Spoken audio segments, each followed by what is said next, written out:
Kellele ja millist elustiili viljelevale inimesele mõeldes see elukeskkond siin projekteeritud on? Me ise arvame, et nad on mõeldud siis noortele peredele, kuna tegemist on suhteliselt suurte kodudega, kus on 4–5 tuba, korteri ruutmeetrid on 130 kuni 160 ruutmeetrit ja keset sellist ilusat männimetsa Kleenipargi läheduses on suusa-, jooksu- ja rattarajad. Meeldiks see nii pereemadele, pereisadele kui ka kindlasti ka meie kõige väiksematele. See Särje tänav asub iseenesest Pärnu maantee ja Kadaka puiestee vahel, kus on siis lihtne ühistranspordi peale minna ja sõita nii linna kui ka linnast välja, kuhu just parasjagu kellelgi minna on vaja. Ridaelamud on krundile asetatud mitte traditsioonilisel viisil. Selle tulemusena on privaatsust rohkem.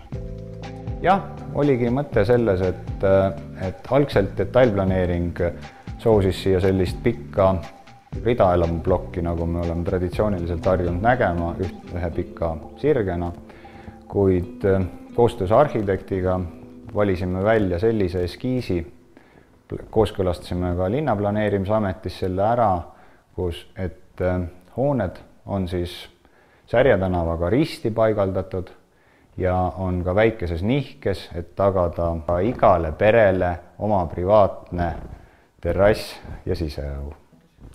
Majad on siis ehitatud kivist, ka siseseinte osas me ei ole kasutanud kipsi, kõik on puhas kivi.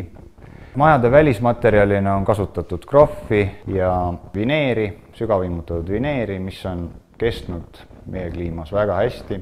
Majad köetakse gaasiga, mis on väga mugav ja kuna paigaldatud on kondensaatkatlad, siis nende kasutegur on pea 100% või isegi mõni protsent üle. Esimesel ja teisel korrusel on vesipõrandaküte, mis võimaldas kasutada kõrgeid aknaid, et akende ette ei olnud vaja paigaldada radiaatoreid. Elanikud on rääkinud, et majad on soojad ja ei ole ka nende külmade talvedega olnud probleeme. Lisaks on arhitekt teisele korrusele näinud ette sellised eelduvad osad, mis lõikavad meie suve terava päikese teise korruse akendest maha ja ei lase otsesel päikesekiirgusel sisse paista ja teist korrust väga üles kütta. Ja mis puudutab energiatõhusust, siis klassi ei ole arvutanud, aga elu on näidanud, et see on hea.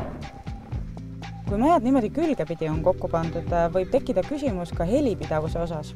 Oleme 2 kodu vahele teinud kummagile oma kivist seina ja selle omavahel eraldanud veel villaga, et otsaseina paigaldatud trepid ja sellest tulenev müra ei kanduks naabreid häirima.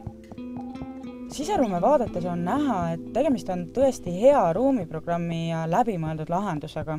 Kes on käinud siin vaatamas ja kes on ostnud, on väga seda kiitnud, et on ära planeeritud vanipaigad, kapid, voodid, toolid, mööbel, ühesõnaga kõik need asjad, mida ühel 4–5 liikmelisel perel igapäevases elus tarvis läheb.